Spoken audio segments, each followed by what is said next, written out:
Vamos orar, irmãos. Deus bendito, Pai eterno, que reina sobre as nações, Senhor Deus, o Rei dos reis, o Senhor dos senhores. A Ti pertencem os tempos e as épocas. A Ti pertence o levantar e o derrubar os reis, o estabelecer e tirar as autoridades, Senhor Deus. Tu és aquele que é absoluto.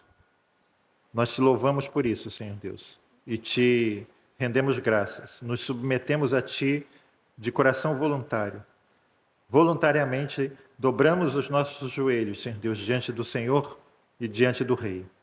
E assim, Senhor Deus, que o Senhor, como nosso Criador, como Senhor de nossas vidas, como nosso Salvador, nos conduza neste dia que o Senhor criou, neste dia santo, separado para a Tua adoração, a um perfeito entendimento da Tua palavra, Senhor, para que em todos os aspectos, Senhor, não somente no aspecto pessoal e individual, mas também nesse aspecto corporativo, comunitário, coletivo, Senhor, que possamos olhar para as Tuas ordens e procurar, Senhor Deus, estabelecer o Teu reino neste mundo, de tal forma que a Tua vontade seja feita aqui na terra como é feita no céu.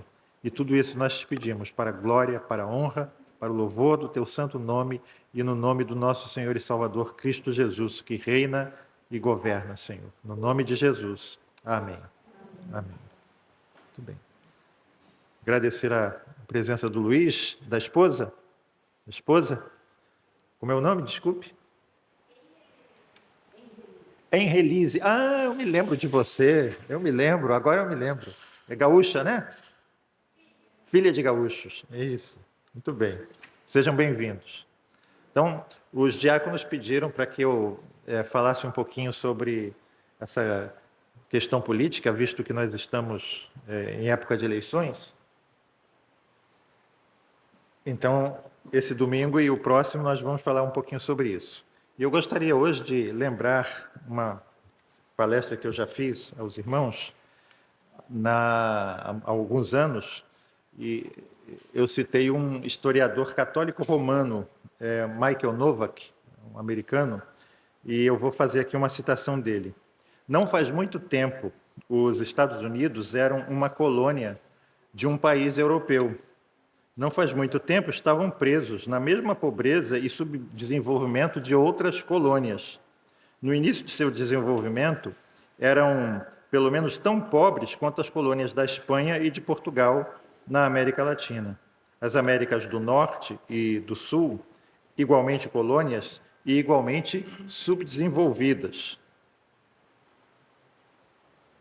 Por que a América do Norte terminou muito mais rica e com muito mais liberdade do que a América do Sul?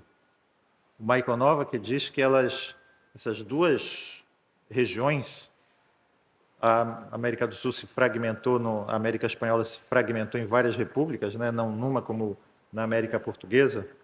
Nós poderíamos ser vários países, né? Como foi a América Espanhola, não fomos. Mas por que há essa diferença tão grande, né? E o Michael Novak diz que essas duas regiões, norte e sul, essas colônias foram fundadas sobre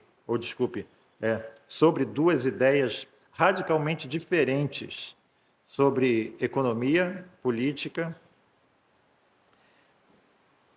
Uma tentou estabelecer ou manter, né, a estrutura política e econômica e religiosa da Europa, da região ibérica feudal, e uma outra estabeleceu uma novus ordo secularum, uma nova ordem em torno de ideias nunca antes imaginadas na história humana. Esse nunca antes imaginada, ele não está correto porque a gente vê isso muito claramente na Escritura Sagrada. A gente vai ver isso, né? Então, enquanto que os princípios da Reforma Protestante foram estabelecidos na América do Norte, na América do Sul, os valores da Igreja Católica Romana foram replicados. Essa é a explicação de um historiador católico, né? Nos Estados Unidos, foi estabelecido um governo do povo, pelo povo e para o povo. Essa é uma frase que todo mundo escuta, mas aqui existe um princípio muitíssimo importante para os protestantes. É o princípio de autogoverno.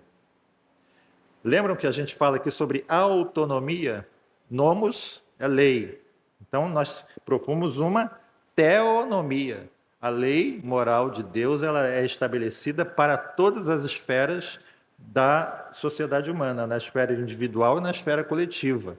Na esfera familiar, nos 3 círculos que a gente estuda, né, de autoridade, no círculo familiar, no círculo religioso, espiritual e no círculo político.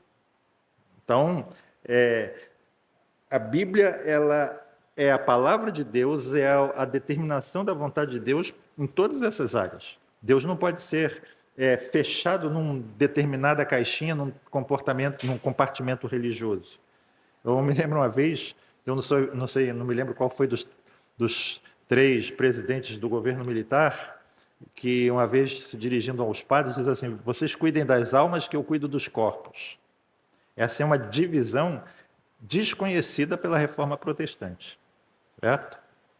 Embora a gente possa pensar que há uma separação, exatamente, mas cuidar dos corpos, digamos assim, como nós vamos ver, é também um trabalho espiritual. Não pode ser divorciado dos princípios bíblicos. É isso que a Reforma Protestante propõe. Então, esse princípio de um autogoverno não é um princípio que é contraditório com a teonomia. A autonomia, nesse caso, não é contraditória com a teonomia. Por quê? Porque esse princípio, como um dos presidentes americanos dos primeiros disse, propõe um povo autodisciplinado, educado e moral. O que isso quer dizer? Aquilo que nós temos aprendido ao longo dos estudos de 1 João, que a lei de Deus está no centro da nova aliança. Nós não podemos, não devemos, é um erro gravíssimo, uma heresia, digamos assim, pensar que a lei não é mais válida para os dias de hoje. A lei moral de Deus, os 10 mandamentos, resumidos nos 10 mandamentos. Porque Deus disse, Jeremias e Ezequiel, que na nova aliança ele iria escrever as suas leis nos nossos corações. É exatamente isso que pressupõe o autogoverno. O que significa esse autogoverno? Você sabe o que precisa ser feito e você, porque você tem um novo coração, você vai fazer. Vou ilustrar isso, né? Tem 2 pessoas numa rua deserta, eu sei que parece que lá em Balneário Camboriú é assim, em Florianópolis também é assim, eles não fecham, no Rio de Janeiro você tem que fechar as lojas com aquela porta de aço, né? Que ele faz aquele barulhão todo. Lá é tudo vidro, as lojas ficam iluminadas, passa a noite toda iluminadas, só de vidro, né? Ninguém rouba. Imagina que você está lá, 2 cariocas, malandrão, né? E está lá em frente a uma joalheria toda iluminada, e um pergunta para o outro: o que te separa dessas joias? Aí um diz assim: é o vidro. E o outro diz para ele: para mim é a polícia. O que me separa dessas joias? É a polícia. Então, o que significa isso? As duas pessoas podem fazer ou deixar de fazer certas coisas com motivações diferentes. Existem situações em que as pessoas só são contidas por causa do medo da punição. Vira um caminhão cheio de mercadorias no Japão, se espalha tudo pela rua. Vira um caminhão cheio de mercadorias em Caxias, se espalha tudo pela rua. O que acontece lá no Japão e lá em Caxias?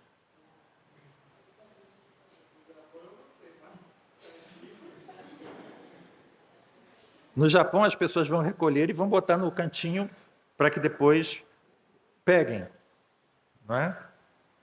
Então, esse autogoverno, ele pressupõe um povo autodisciplinado, educado e moral. Qual é quem está vindo às quintas, né? O versículo-chave da Epístola de Gálatas. Para a liberdade foi que Cristo vos libertou, certo? Então, não usem a liberdade é para se colocarem de novo sob julgo de servidão, é o que o apóstolo Paulo está dizendo. Mas aí ele vai, na sequência, ele vai dizer assim: usem essa liberdade para servirem uns aos outros. Reparam, você é livre, mas agora você vai ser livre para servir. Lembram do conceito de liberdade puritano? Liberdade é nós não sermos forçados a fazer aquilo que a lei de Deus não permite. Então nós somos livres para obedecer. Isso é que pressupõe um povo autogovernado e autodisciplinado, educado e moral. Liberdade para obedecer. O Max Weber, no livro Protestantismo, Protestantismo e Espírito do Capitalismo, eu acho que é esse o título, minha falha a memória, ele diz num determinado ponto do livro o seguinte, que os protestantes, eles quiseram sacudir de suas cabeças aquele pesado jugo católico romano. A igreja impunha um jugo pesado sobre as populações da época. E os protestantes sacudiram de suas cabeças esse pesado jugo. E aí ele fica perplexo, porque ele continua dizendo assim: mas eles alegremente colocaram sobre si mesmos um jugo ainda mais pesado do que antes. Em que sentido? No sentido de que às vezes a igreja impunha jejuns, impunha dias santos, impunha isso, impunha aquilo, e eles impuseram sobre si mesmos, digamos assim, um jugo moral, uma forma elevada de comportamento que para ele, para o Max Weber, era como se fosse um jugo ainda pior do que o jugo anterior. Mas é exatamente isso aqui, um povo autogovernado, disciplinado, autodisciplinado, educado e moral. Então, a forma de governo que resultou da aplicação desses princípios da reforma foi algo que contrastou profundamente com a forma ibérica, né, de governo, que era baseado na hierarquia da Igreja Católica Romana.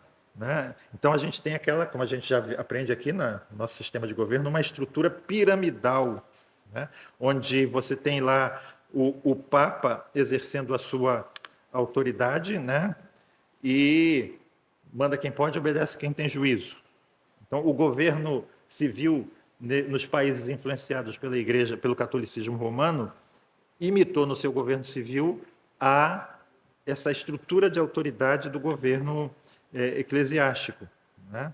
Então, essa estrutura era uma estrutura baseada na hierarquia bem forte, num sistema hierárquico bem forte, bem estruturado. Né? E nós vemos, então, esses países, principalmente o norte da Europa e a América do Norte, onde os princípios da reforma foram estabelecidos, nós vemos que rapidamente a pobreza, a fome foram debeladas, são países, hoje já nem tanto, né? Está começando, mas marcados por liberdade, né? Pelo desenvolvimento da ciência, da riqueza, né? E o consequente impacto em todas as demais áreas, saúde, alfabetização, educação, produção agrícola, desenvolvimento industrial, etc. Né? Então, vamos falar aqui sobre esses valores, né? Quais são esses princípios. O Michael Novak, ele diz que a reforma protestante ela teve impacto em 3 áreas, na teologia, na economia e na política. E ele diz que essas 3 áreas são como 3 pernas de um tripé, né? Que proporciona numa sociedade uma coesão alta. E ele diz assim, essa coesão proporciona um resultado que é maior do que a soma das partes. Aquilo que a gente aprende, lembra? Você semeia e você vai colher o que você semeia. O que você semeia é o que você colhe. A semeadura é livre, mas a colheita não é livre. Você vai semear de acordo com o que você colhe. E aí a gente tem o outro ditado, né? Quem semeia vento, colhe tempestade. Ou seja, colheita é sempre maior do que a semeadura. E é exatamente isso. Se você semeia bem, você vai colher muito bem. Como diz Jesus, a 10, a 20, a 50 e a 100 por um. Né? Então, nós temos essas três áreas, esse tripé. O tripé teológico, o tripé político e o tripé econômico. Né? E ele diz assim, se você remover qualquer dessas pernas, o benefício termina. Você não vai ter benefício, né? Se qualquer um desses pés, né, forem retirados. Por exemplo, se você tira o tripé teológico, você, como o mundo atual, né, que é ateísta, que é materialista, ele diz que isso rouba das esferas políticas e econômicas o fundamento teológico e moral, né? Então, o resultado disso é definir os problemas que surgem como sendo unicamente físico e as soluções meramente materiais. Não existe problema moral, não existe problema teológico, é simplesmente material, é o materialismo. Né? Mas, por outro lado, essa dinâmica do bem também é perdida se nós vermos todas as coisas em termos puramente espirituais. Nós vemos isso no gnosticismo. A gente está estudando 1 João. Então, os gregos, eles dividiam o mundo no mundo físico e no mundo material. O físico era espiritual e o material é profano. O espiritual é sagrado, o material é profano. Né? E muitas igrejas ainda têm esse tipo de mentalidade, separando o físico do espiritual e concentram-se somente nas coisas ditas espirituais. O meu reino não é deste mundo. Se você foi ressuscitado com Cristo, pensem nas coisas lá do alto e não nas que são daqui da terra. Então, esse tipo de interpretação errada do significado do texto, né, leva a um afastamento do palco da sociedade, do palco político. E nós, como vimos também na nossa escatologia, né, nós somos pós-milenistas, os pré-milenistas que surgiram no século XIX, que passaram a difundir, a popularizar uma escatologia pessimista de que esse mundo irá de mal a pior, que vai haver a apostasia, perseguição, etc. O que eles passaram a fazer? Se afastar do mundo, do palco político. Né? Antes não havia isso, e ao começarem a se afastar do palco político, criar vácuos, esses vácuos eram preenchidos pelos filhos das trevas. E ao serem preenchidos pelos filhos das trevas, o que acontecia com o mundo? Piorava. E aí eles olhavam para si mesmos, uns para os outros, e diziam, está vendo? Nós estamos certos, o mundo está piorando. Não é?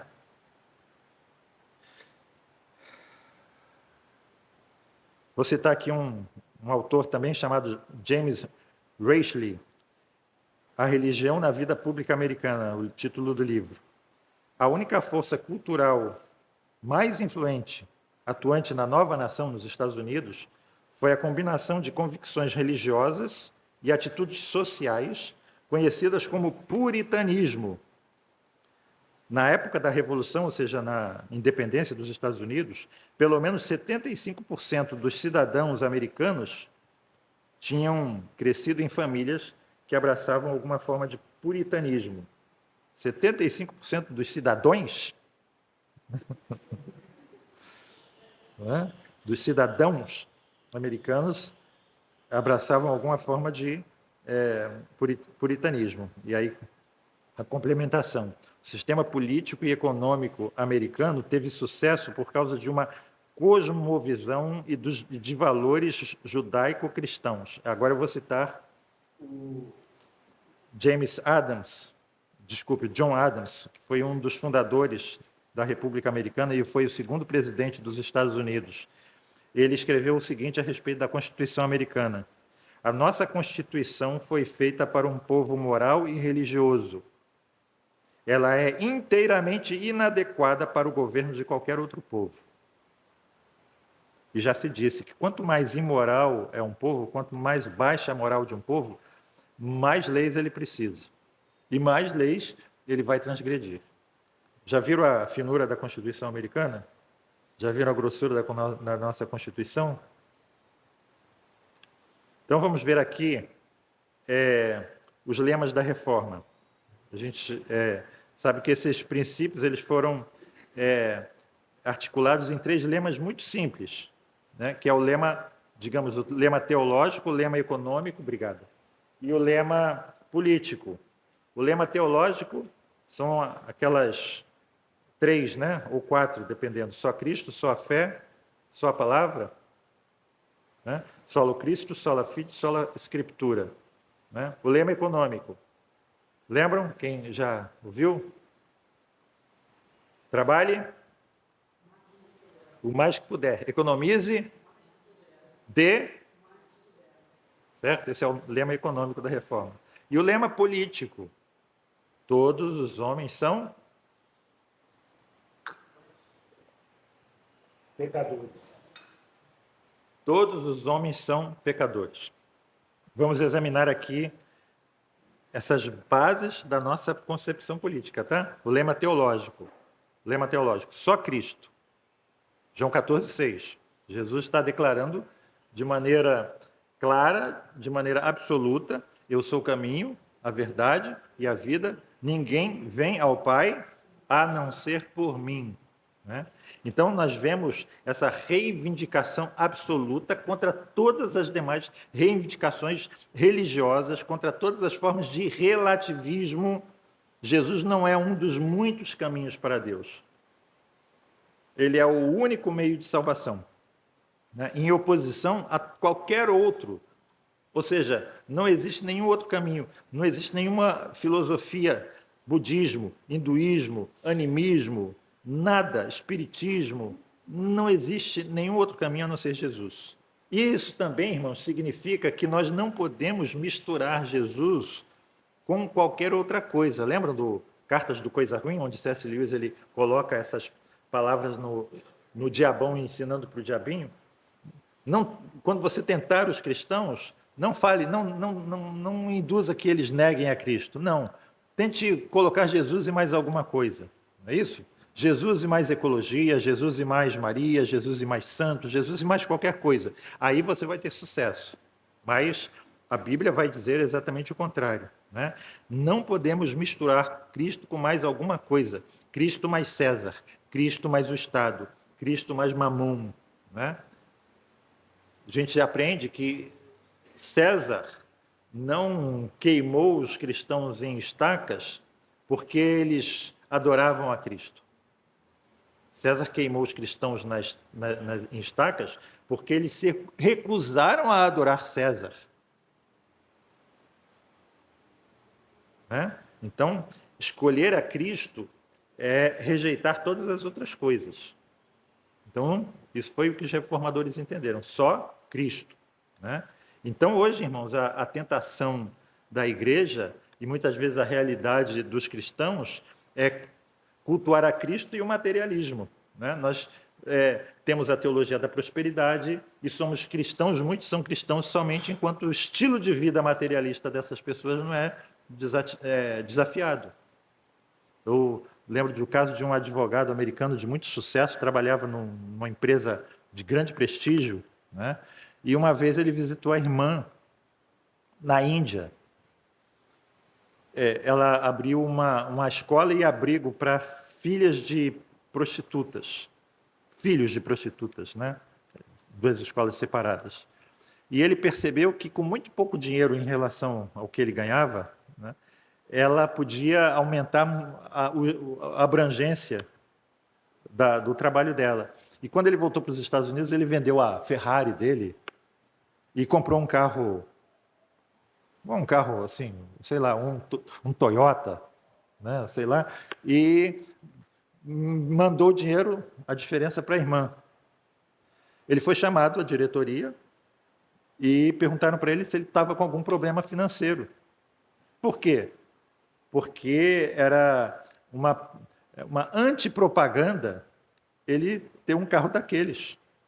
Não era um carro ruim, mas depunha contra a reputação da empresa ele ter um carro tão modesto, entre aspas. Há uma houve uma pressão para que ele se adaptasse e ostentasse. Isso acontece de diversas formas. Então, irmãos, nós não podemos abrir mão, né, daquilo que nós cremos. Só a fé. Os reformadores entenderam essa mensagem de Efésios que nós aprendemos, né? Nós somos salvos por meio pela graça, por meio da fé. Isso não vem de vós, é dom de Deus, não de obras, para que ninguém se glorie. Em outras palavras, quando os cristãos se aproximam do trono de Deus, eles se aproximam de mãos vazias. Não existe nada que nós possamos trazer diante de Deus, né? A nossa salvação está em Cristo e na obra completa que ele executou na cruz do Calvário, como disse o nosso grande frasista, né? Uma gota do sangue em oposição a qualquer litros de suor que a gente possa gastar, né? Então, não é o nosso suor que nos salva, é o sangue de Cristo, né?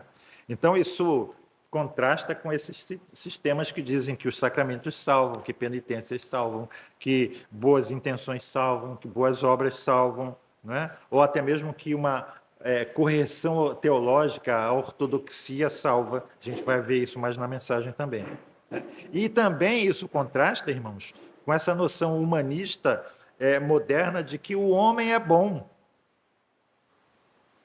Então, essa visão otimista de que a natureza humana, a crescida da tecnologia, podem garantir um mundo ideal e uma sociedade perfeita.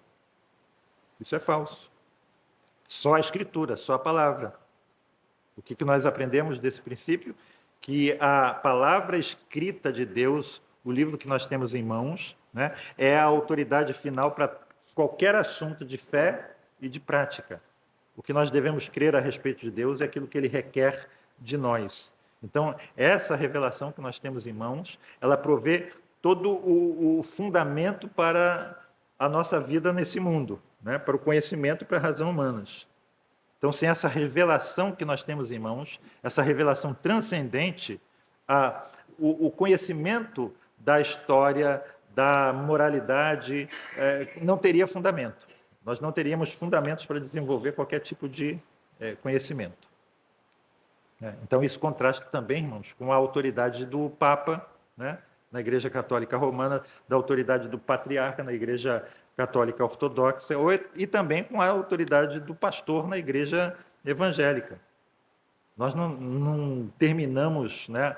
A última autoridade não é nenhum homem, a autoridade é a palavra de Deus, ou como dizem os nossos símbolos de fé, o católico diz assim, Roma falou, a causa é finda. Né? Você pode ter controvérsias, mas quando o Papa fala, acabou a controvérsia. Mas os nossos símbolos de fé dizem que nós não temos nenhuma, que a autoridade suprema é o Espírito Santo falando pelas Escrituras. É a Escritura, né? E isso também contrasta com o relativismo do mundo moderno. Uma frase, né, filosófica: o homem é a medida de todas as coisas. Nas sociedades totalitárias comunistas, o Estado é a medida de todas as coisas. No Ocidente materialista, os especialistas são a autoridade final para todas as coisas práticas, né? Na formação de famílias, criação de filhos, etc. Aliás, eu acho que foi Martin Lloyd Jones disse que um dos sinais, isso na época dele, na década de 50, 60, um dos sinais da decadência de uma sociedade é a dependência crescente de especialistas em questões que os nossos pais e avós sabiam nos orientar. Né? Lema econômico: trabalhe o mais que puder, economize o mais que você puder e dê o mais que você puder.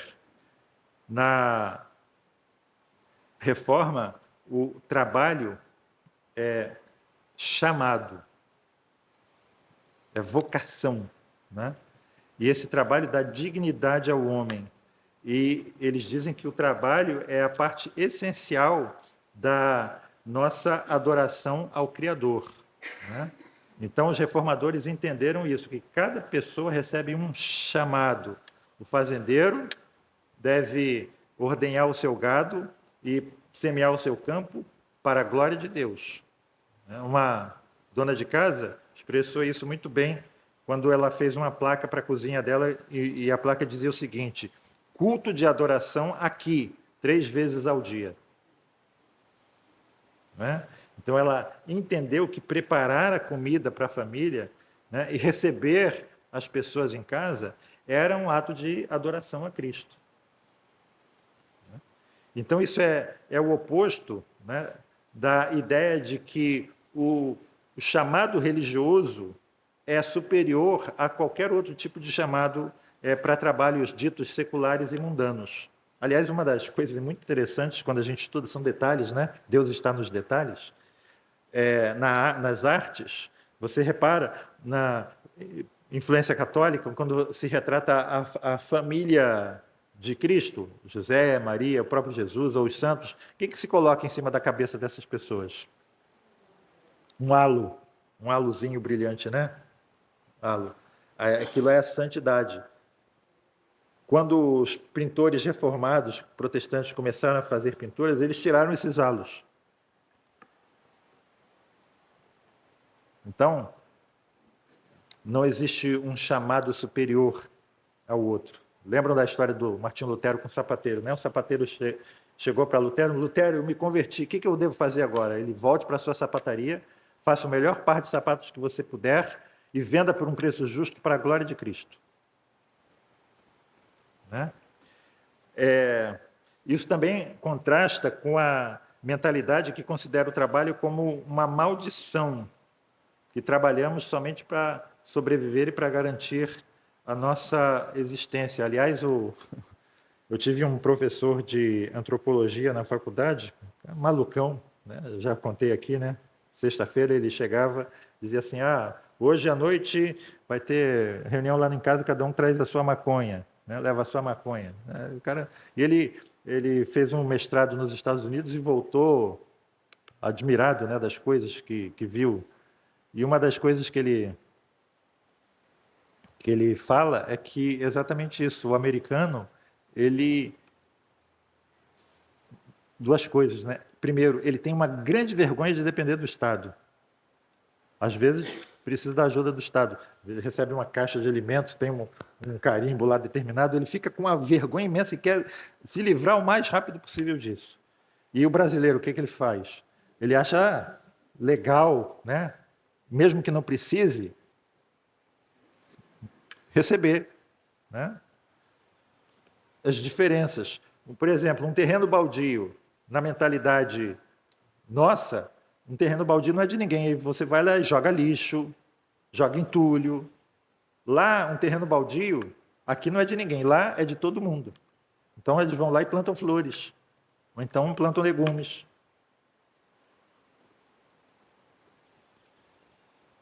E aí a grande questão também que ele fala do trabalho. Nas línguas latinas, trabalho vem de quê? Qual é a palavra? Tripalium.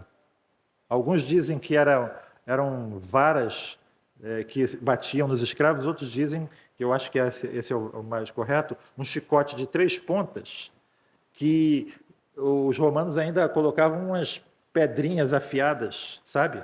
Nas pontas assim, para chicotear, para torturar pessoas que são condenadas à morte. Jesus foi chicoteado provavelmente com um tripalium. E a palavra trabalho vem de tripalium, que é um instrumento de tortura. E no inglês trabalho é o quê? Work, ocupação. Né?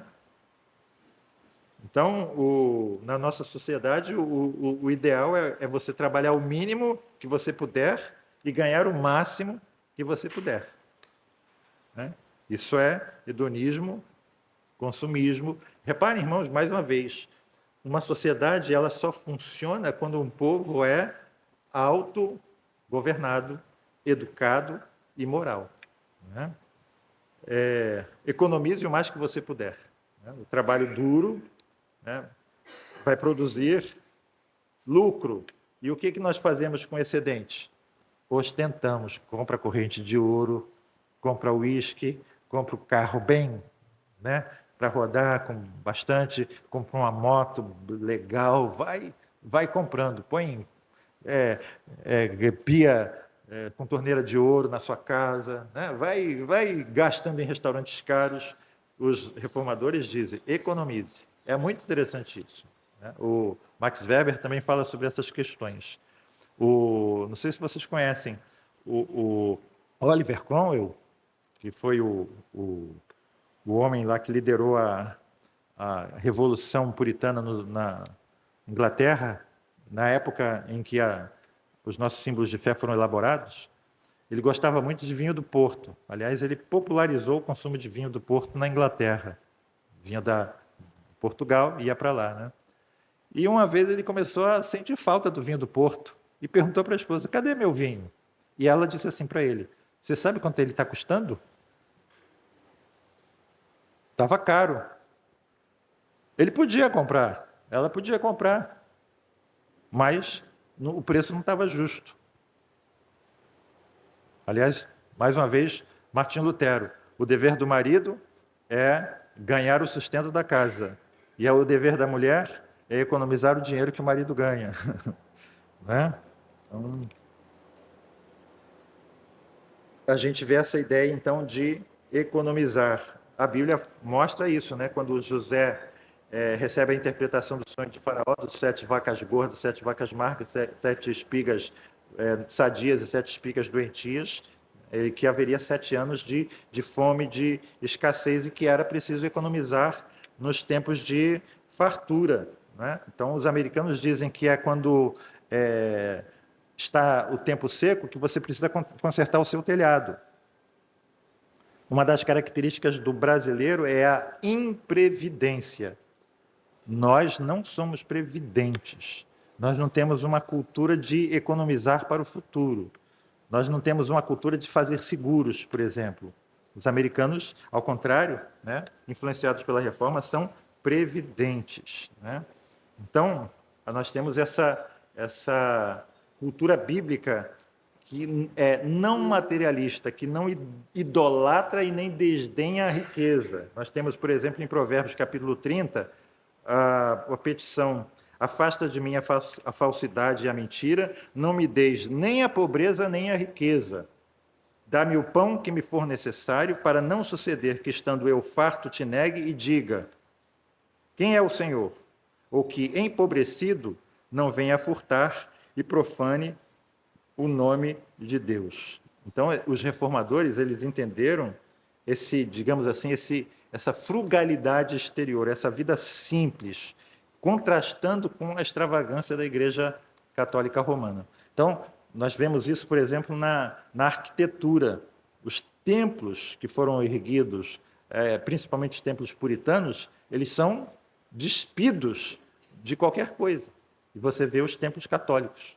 Você vê o culto despido de qualquer coisa, você vê a pompa católica. Aliás, dos sinais de que uma igreja, a gente vê as igrejas presbiterianas estão se afastando da Bíblia, é quando eles começam a usar essas vestes litúrgicas, os estolas coloridas, cada domingo uma cor diferente, de acordo com um suposto calendário eclesiástico que nós não cremos neles. Né? Então, quanto mais afastado da Escritura mais pomposo vai se tornando a liturgia de culto.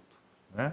Então, essa extravagância da Igreja Católica e o lema do hedonismo: comamos e bebamos, porque amanhã morreremos. Então, o trabalho duro, o estilo de vida simples, econômico, vai levar à geração de capital. É o chamado capitalismo evangélico. Né? E o que nós devemos fazer com esse excedente de capital? É a última: dê o mais que puder. Né?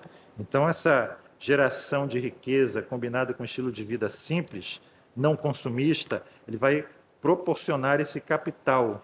Então, nós temos aqui a ideia bíblica de caridade e de edificação, que nós podemos usar uma outra palavra: desenvolvimento. Esse capital acumulado, ele se torna disponível para desenvolver toda a sociedade. Nós vamos ver isso na mensagem, que é justamente o texto que nós vamos pregar. Nisto conhecemos o que é o amor. Jesus Cristo deu a sua vida por nós e devemos dar a nossa vida por nossos irmãos. Se alguém tiver recursos materiais e vendo o seu irmão em necessidade e não se compadecer dele, como pode permanecer nele o amor de Deus? Filhinhos, não amemos de palavra nem de boca, mas em ação e em verdade. O amor que só é salivação não é amor. O amor precisa ser ação, né? E não salivação. Então, os recursos que me sobram, eu devo usar para suprir as necessidades dos outros, né? E o que eles entenderam que ele não está falando somente de recursos materiais, ele está falando também de um capital de conhecimento, né? De talento, de dons espirituais, de discernimentos, essa rede que nós podemos criar de sustentação entre uns e outros. Então, por exemplo, você tem o eletricista. Cadê o seu marido? Não veio? Né? Tem lá o Oswaldo. Eu pedi para o Oswaldo fazer um trabalho lá em casa essa semana. Ele foi, mas ele ligou para o Pierre. O Pierre está trabalhando lá no estaleiro. Pierre, quer aprender mais alguma coisinha? Então vem, né? Interessante, foi um mistério, né? Metade das minhas tomadas da cozinha pararam de funcionar. Uma metade funcionando e outra metade não funcionava. E o que aconteceu, né? Mistério para ser resolvido, trabalho de detetive. Vamos lá, Pierre. Pierre foi, né? Então, esse cabedal de conhecimento que vai sendo aumentado, né? E isso também é mordomia. Então, nós vamos nos ajudando uns aos outros assim, né? Então, o Calvino ele também fala sobre a caridade. A caridade é para o pobre merecedor e para a viúva de fato, né? Nós temos a responsabilidade de cuidar daqueles que não conseguem cuidar de si mesmos, mas não para o pobre indigno, ainda segundo Calvino, para quem tem a capacidade de trabalhar, mas se recusa a trabalhar. Se recusa a assumir a responsabilidade por si mesmo ou pela família. Tem um conto eu acho que é do Machado de Assis.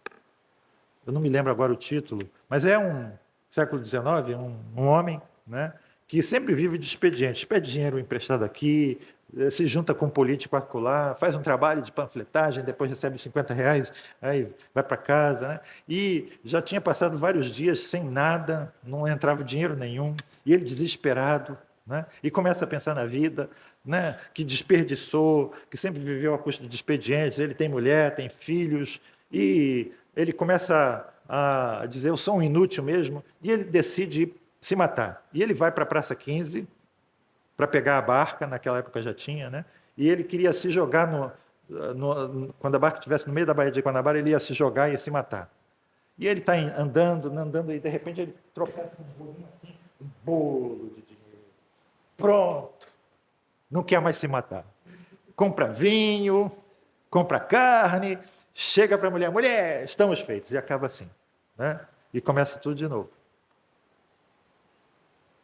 O herói, segundo meu professor de antropologia, né, que foi para lá, dos povos ibéricos, era o homem que saía de Portugal, saía da Espanha, né, matava um monte de índio, de Inca ou de Maia, descobria ouro e voltava rico para a Europa. O herói é o conquistador. E qual é o herói do americano? O herói do americano é aquele que pegava uma terra inculta, tornava essa terra agricultável, passava o arado, jogava semente, tinha paciência de esperar, regar, colhia no tempo certo, vendia o produto do seu trabalho, do seu suor, com o calo das suas mãos e prosperava.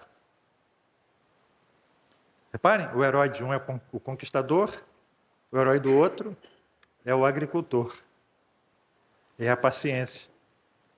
E, de certa forma, a gente tem essa mentalidade, por exemplo, nas loterias, ficar rico de repente num golpe de sorte, né? Então, nós temos que cuidar daqueles que não podem cuidar de si mesmo, do pobre digno, né? Então, essas três virtudes, irmãos, trabalhar, economizar e doar, estabelecem, digamos assim, os fundamentos morais do capitalismo reformado, digamos assim, do capitalismo evangélico. Todos esses três elementos são necessários para prover esse dinamismo que vai resultar num desenvolvimento da sociedade, né? Se qualquer um desses três elementos for removidos, a equação muda e a dinâmica vai se perder, né? Então, nós precisamos tomar muito cuidado para não confundir esse capitalismo da reforma com digamos assim, as sociedades oligárquicas, um capitalismo de compadrio que nós temos aqui no Brasil, por exemplo, né? E, finalmente, o principal, o lema político. Qual é a frase que fundamenta o lema político? Todos os homens são pecadores. Pecadores, né? Todos pecaram no passado e estão destituídos no presente, e no presente contínuo, né, da glória de Deus.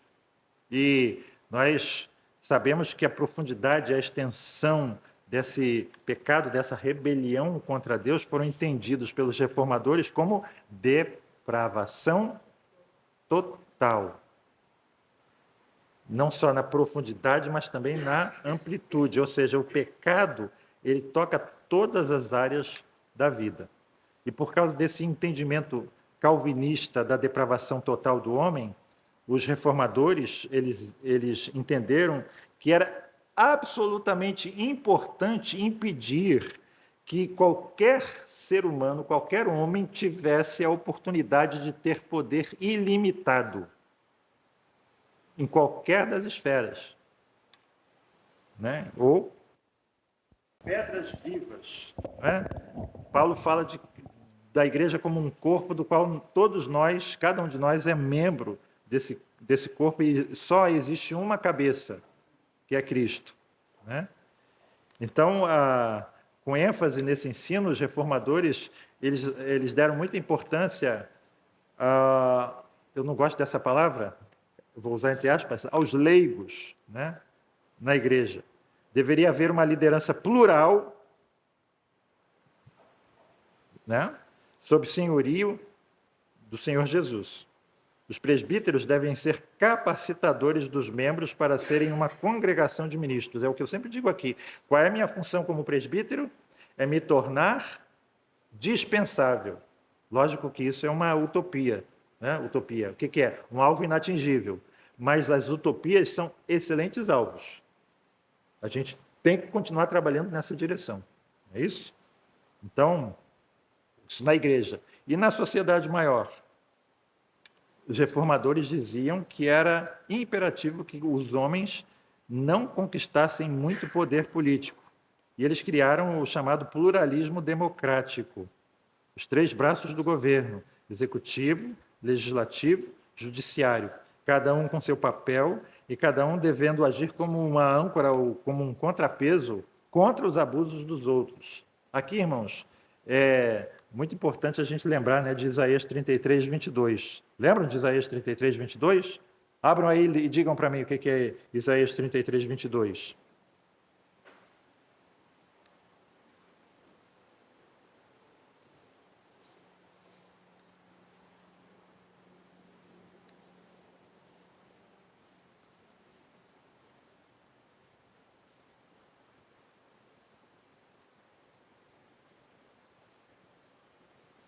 O Senhor é o nosso juiz, o Senhor é o nosso legislador, o Senhor é o nosso rei, ele nos salvará.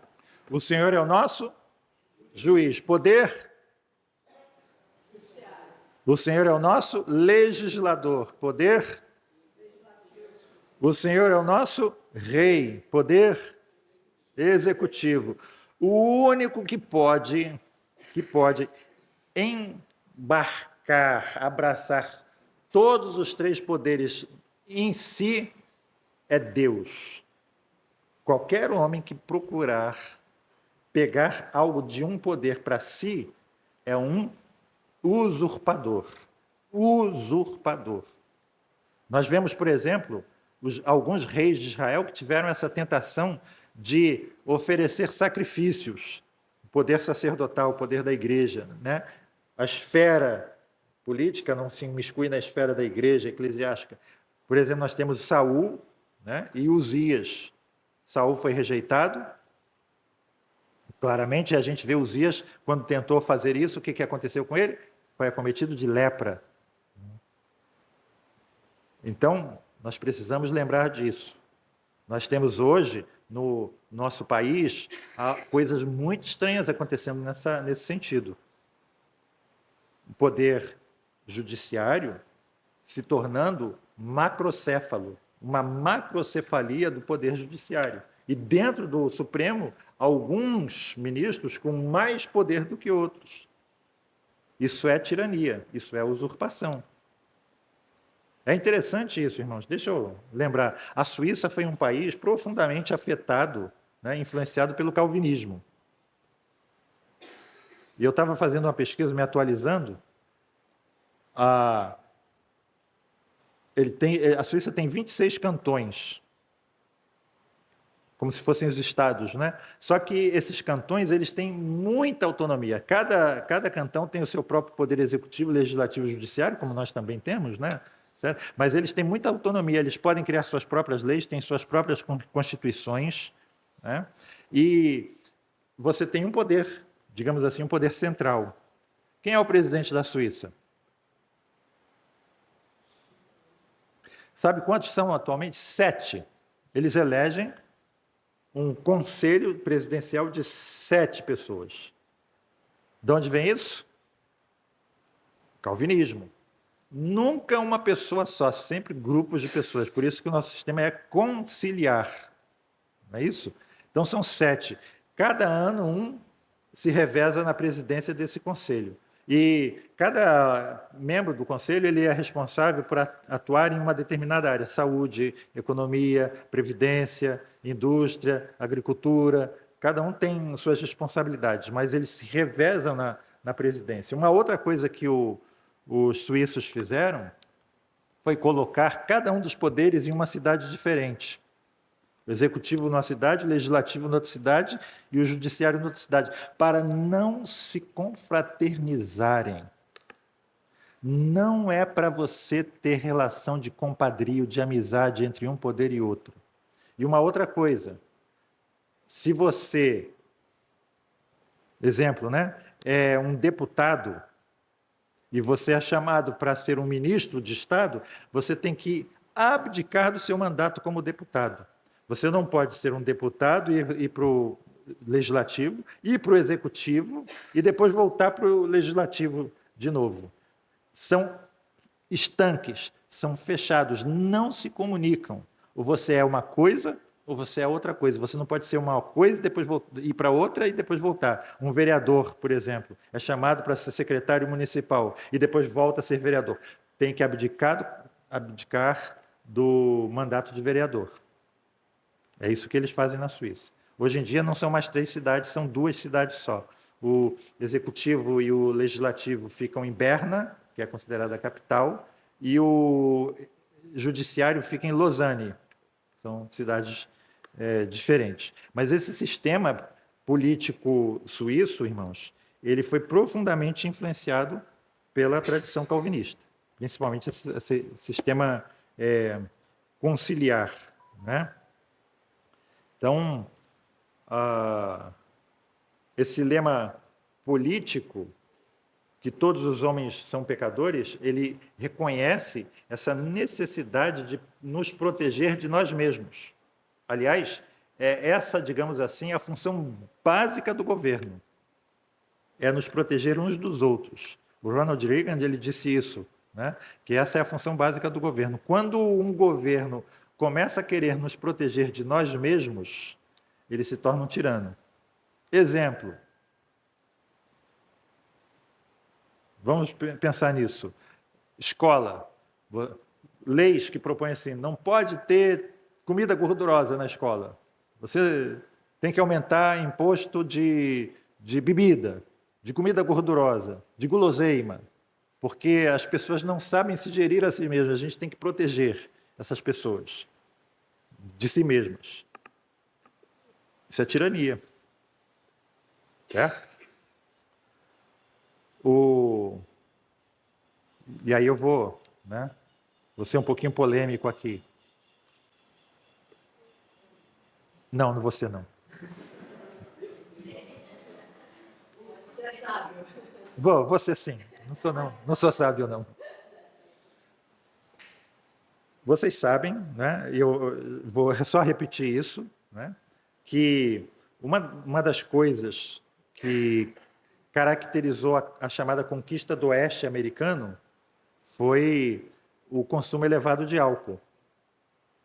Inclusive, os médicos receitavam uísque para um monte de doenças. E os metodistas, principalmente, foi a igreja que mais acompanhou esses pioneiros, ela, começando a ver os males que esse consumo elevado de álcool causava na sociedade, eles começaram a propor, eles criaram uma campanha pela temperança. O que é temperança? Equilíbrio, moderação no consumo. Só que, com o tempo, essa campanha, sempre um extremo leva ao outro, ela se transformou numa campanha pela abstenção total do consumo de álcool. Foi nessa época que os primeiros missionários vieram para o Brasil, eles trouxeram essa mentalidade de que beber qualquer quantidade de álcool é pecado, né? E com o passar do tempo, por essa luta, por influência desses evangélicos contra a opinião dos calvinistas, se criou nos Estados Unidos, o Congresso americano criou em 1910 a chamada Lei Seca, proibindo a fabricação, a comercialização, o transporte e o consumo de qualquer bebida alcoólica em território americano. Fábricas foram à falência, cervejarias foram à falência, whisquerias foram à falência, né? Ou tiveram que se reinventar, fazendo leite, o queijo, etc., laticínios. E o que aconteceu? Essa lei seca foi responsável nos Estados Unidos pelo surgimento de um fenômeno que a gente vê em filmes da década de 20 e 30. Aqueles carros passando assim pela rua com aquelas metralhadoras, né? Com aquele carregador circular. Browning. O surgimento do gangsterismo. A lei seca foi responsável pelo surgimento do gangsterismo nos Estados Unidos. Por quê? Porque quando empresas honestas deixam de fabricar esse produto, quem é que vai fabricar? A demanda continua, quem é que vai fabricar? Os desonestos, os bandidos. E depois de 20 anos, eles perceberam que o negócio não deu certo e o que aconteceu? Cancelaram, revogaram a lei. E o que aconteceu com os gangsters? Desapareceram. Por isso, irmãos, voltando aqui para o Ronald Reagan, a sociedade americana tem uma Constituição que pressupõe um homem autogerido. E o que significa isso? Você é livre para fazer da sua vida o que você quiser. Se você quer destruir a sua vida, destrua. Você é livre para isso. Não venha depois que começar a perceber que a sua vida está sendo destruída, pedir ajuda do Estado. Essa que é a questão. Uma vez eu vi uma reportagem, né, de um sujeito que se viciou em drogas e diz assim, o Estado não me ajuda, precisamos criar clínicas de recuperação. Nada disso. Dentro desse princípio aqui, nada disso. Você é um adulto pleno. Assuma as consequências da sua semeadura. A época da colheita chega. Não divida comigo a sua colheita errada. Eu estou semeando aqui a boa semente. Eu não quero que você venha aqui com a sua má colheita. Assuma. Você não quis viver do seu jeito? É o princípio, tu viva e deixe viver. Então, dentro de determinadas normas, se as leis no Brasil fossem boas leis, digamos assim, são péssimas, são horríveis, né? O consumo de drogas deveria ser descriminalizado. Certo? Agora, a mesma coisa que nos Estados Unidos. Nos Estados Unidos, você não encontra a bebida alcoólica em supermercado. Existem lojas que só vendem bebidas alcoólicas. Você não pode beber na rua. Não pode ficar... Se você foi encontrado pela polícia com uma latinha de cerveja na calçada aberta, você vai para a cadeia. E outra coisa, se você, sob o efeito de droga ou de álcool, cometer algum delito, a lei vai ser muito dura com você. Quer beber? Quer se embriagar? Se embriague. Quer se drogar? Se drogue. Mas se você cometer algum delito embriagado ou drogado, você vai ter uma pena muito dura. Então, isso é a liberdade. A mesma coisa, né? Coisas, os detalhes. Já contei aqui, em alguns estados americanos, você pode dirigir sem cinto de segurança. Você pode pilotar uma moto sem capacete. Mas você vai assumir as consequências desse ato caso algum acidente ocorra. O seguro não vai cobrir você. O seu seguro de saúde não vai ser responsável por fazer com que você fique bom das suas fraturas se você estiver dirigindo uma moto sem capacete e sofrer um acidente. Você vai ter que pagar tudo por sua conta. Se você quiser que eu pague, então use o capacete. Certo? Então, é essa, digamos assim, a vida adulta. O Estado não deve ser a babá da população. Então, a grande função do Estado é não atrapalhar a minha vida, certo? Não criar impostos, leis impeditivas que tentem regular as nossas relações, certo? A única função do Estado é impedir que é o princípio da não agressão, né? Criar um ambiente seguro para que nós desenvolvamos as nossas relações da forma como nós quisermos, ok? Semana que vem a gente vai continuar, vamos falar um pouquinho mais sobre a nossa realidade brasileira, né? Sobre a nossa política e tentar aplicar alguns desses princípios a algumas coisas que nós estamos vendo aqui, como deveria ser e como é, tá bom? Deus nos abençoe. Vamos orar, irmãos. Nosso Deus e Pai, nós te agradecemos por esse momento aqui, por esse período, e que o Senhor mesmo possa aclarar os nossos corações, Senhor, e que o Senhor mesmo possa nos direcionar para que realmente sejamos sal nesta terra, Senhor Deus, luz deste mundo. Abençoa o teu povo, Senhor Deus. Abençoa, Senhor Deus, tantos e tantos crentes que ainda não têm essas convicções, Pai Santo. Abençoa tantos e tantos crentes que ainda são massa de manobra de políticos inescrupulosos, Senhor Deus, que ainda namoram, Senhor Deus, partidos com ideais totalitários, Senhor Deus. Que possamos olhar para a Tua palavra e dela, Senhor Deus, retirar todo o ensinamento necessário para vivermos neste mundo de maneira sensata, justa e piedosa, para a glória do nome de Jesus. Amém, Pai.